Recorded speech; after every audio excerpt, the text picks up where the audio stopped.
నమస్తే అండి. మామిడికాయలు పుల్ల మామిడికాయలు తెచ్చారండి.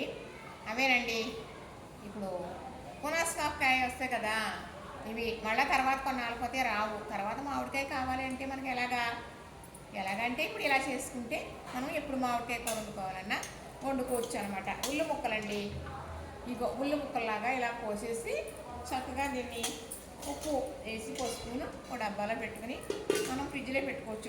ఫ్రిడ్జ్లో అవసరం లేదండి, ఫ్రిడ్జ్లోనే అవసరం లేదు, మామూలుగా ఫ్రిడ్జ్లో పెట్టేసుకోవచ్చు. కాస్త పసుపు కాస్త ఉప్పు వేసి. అయితే కూరలో వేసుకునేటప్పుడు కొంచెం ఉప్పు చూసుకుని వేసుకోవడమే, ఎందుకంటే మరి అప్పుడే ఉప్పు వేస్తాం కదా, మరి అందుకు చక్కగా మరి పిల్లలకి ఇవ్వడానికి ఇంతంత డబ్బాల్లో వేస్తానండి. ఇవి చక్కగా ఉల్లి ముక్కలు అంటే ఇంత ఈజీగా ఇలాగా కోసేసుకోవచ్చండి. ఇలాగా చాలా సులువండి. చేస్తే ఏదైనా దగ్గర, చూస్తే దూరం, అంతేనండి. ఇలాగా ఈ ఉల్లి ముక్కల్లాగా కోసి పచ్చడి పెడతారండి, పచ్చడి కూడా పెడతారన్నమాట. నాకు ఇక్కడ రజ ఎక్కువైపోయిందండి బాబు, స్కూల్ ఇడిచి పెట్టారు కదా. ఇదిగోనండి ఇలాగా చూసారా, అలాగా అంటే మనం కూరలో వేసామనుకోండి, ఇలా ఈ ముక్కలు కదా కరిగిపోతాయి. ఈ పులపకాయ ఇలా వేస్తే అలాగా చక్కగా ఉడికిపోతుందిలేండి. అయితే చక్కగా ఉడికిపోతుంది కాబట్టి ఇలా చిన్నగా వేసి కోసామనుకోండి, కరిగిపోయినట్టు ముక్కలు ఇక మనకి చాలా మంచి గ్రేవీగా వచ్చేస్తుంది అన్నమాట.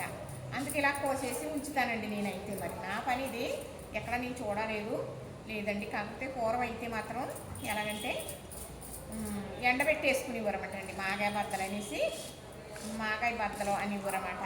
ఎలాగంటే ఇలాగ పొడుగ్గా బద్దల్లాగా కోసి ఈ బద్దలో ఉప్పులు వేసేసి 3 రోజులు ఊరిన తర్వాత ఆ బద్దలు ఎండలో వేసేవారు. ఆ మూట కూడా ఎండలో పెట్టేవారు. అది చక్కగా ఈ బద్దలు గట్టిగా ఎండిపోయిన తర్వాత మూటలో ఈ బద్దలు వేసేసి, మూట అంటే అదే రసం అండి, రసం వస్తుంది కదా పుల్లకాయలకి, అందుకు. అయితే ఏదో మా వారు ఒలిచిలుగా తెచ్చేస్తారండి. సరేలే మరి మనకు అవసరమైనప్పుడు ఉంటే పిల్లలకి ఇవ్వచ్చని ఇలా చేసేస్తూ ఉంటాను. నేను చేసేది మీకు చెప్తాను చక్కగా. ఇప్పుడు ఎలాగంటే ఇది ఉల్లావకాయ పెడతారండి. ఇది ఇలాగా ఉల్లావకాయ అంటే ఇప్పుడు ఉల్లిపాయ ముక్కలు కోసాను కదండి, ఉల్లి ముక్కలు అంటున్నాను కదా, అందుకు ఉల్లావకాయ అంటారనమాట. ఉల్లిపాయ ముక్కలు చూడండి, మనం చిన్నగా కట్ చేస్తాం కదా, అలాగా ఇలాగా అదే అండి. పొట్టు ముక్కలు చూసారు కదా మీరు, మీకు కోసాను కదా, అలా కోసేసి ఏం చేయాలంటే ఉల్లావకాయకి ఈ పునాసకాయ చాలా బాగుంటుందండి పులుపు. కాబట్టి ఏం చేయాలంటే చక్కగా ఇలాగా ఇది చూసారు కదా, నాకు ఇక్కడ మీద అలవాటు, చూసారు కదా, ఇదిగో అలా ఉల్లి ముక్కల్లా కోసేసి చక్కగా ఎన్నికాయలు అయినా సరే మీకు ఎంత పచ్చడైనా ఉంటుంది. ఇది పులుపు కదండి కాయ, కాకపోతే ఇప్పుడు ఎండ ఉండాలి. మరి సరిగ్గా ఎండ ఉండట్లేదు, వర్షాలు పడుతున్నాయి కదా, ఎండ ఉంటే చక్కగా ఈ ముక్కలు ఎండిపోతాయండి. ఎండిపోతే అప్పుడు ఆ ముక్కలు ఒక గిన్నె కొలత పెట్టుకుని, ఎంత గిన్నెడైతే ముక్కలు ఉన్నాయో అందులో సగానికి మనం వేసే పిండి అంటే ఆవు పిండి ఎక్కువ వేయకూడదండి, ఒక చెంచా పిండి మాత్రం వేయాలి. అది కూడా వేయించిన ఆవాల పిండి.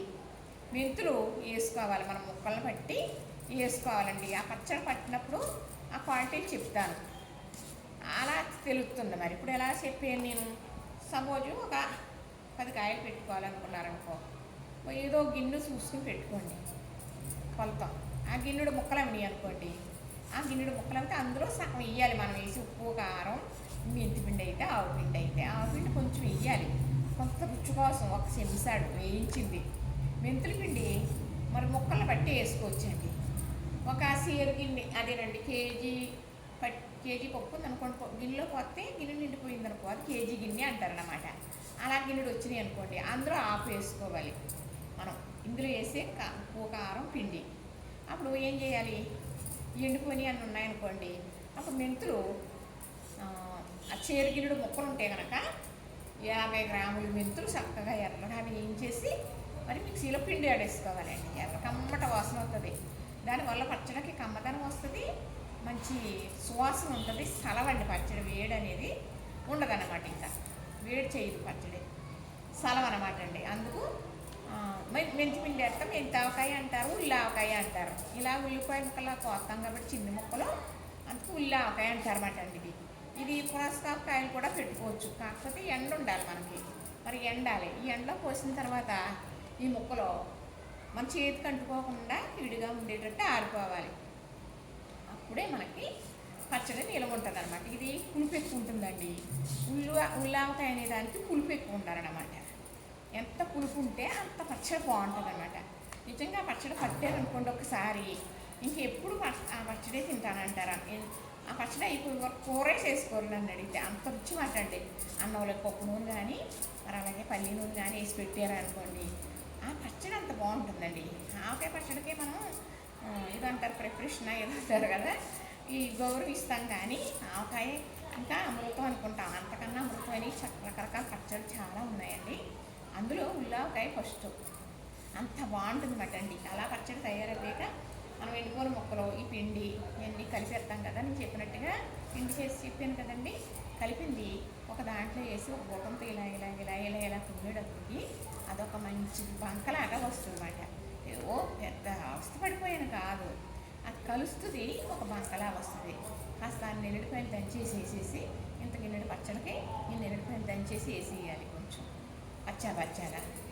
అప్పుడు నూనె వచ్చేసి చెప్తే మూడో రోజు కలిపేటప్పటికి ఇంకా మీరు అన్నంలో వేసుకు తింటుంటే ఉంటుందండి. ఆ పచ్చడి వేడి చేయదు, ఎందుకంటే మెంతిపిండి వేసాం కదా. అందుకు చక్కగా మీకు ఇది చాలా టైం అయిపోయింది. ఉప్పు పసుపు కలపడం చూపిస్తాను. ఇలా చేసుకుని ఉంచుకుంటే మనం మామిడికాయ పులిహార కూడా చేసుకోవచ్చండి. పప్పులో వేసుకోవచ్చు, ఇంకా పచ్చళ్ళు ఏమన్నా చేసుకోవచ్చు చక్కగా. మరి కాయలు ఎన్నో లెక్క పెట్టలేదండి, ఏమడిగారు మా వారు చెప్తారు కదండి, ఆయన చెప్పడమే సరిపోద్ది నాకు.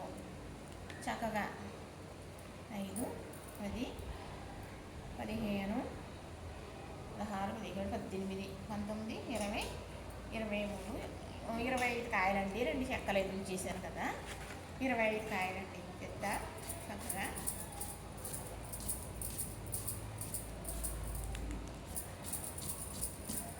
ఏముంటాయండి, ఇంకా ఇలా పోసేస్తాను కదా. ఇంకా కాస్త పసుపును అంత ఉప్పు పోసేసి ఇలా పోసేస్తానండి. అంటే ఇలా పొయ్యడంలో మనకి చక్కగా ఉల్లి ముక్కల్లాగా వచ్చేస్తాయన్నమాటండి. ఇది చూస్తున్నారు కదా.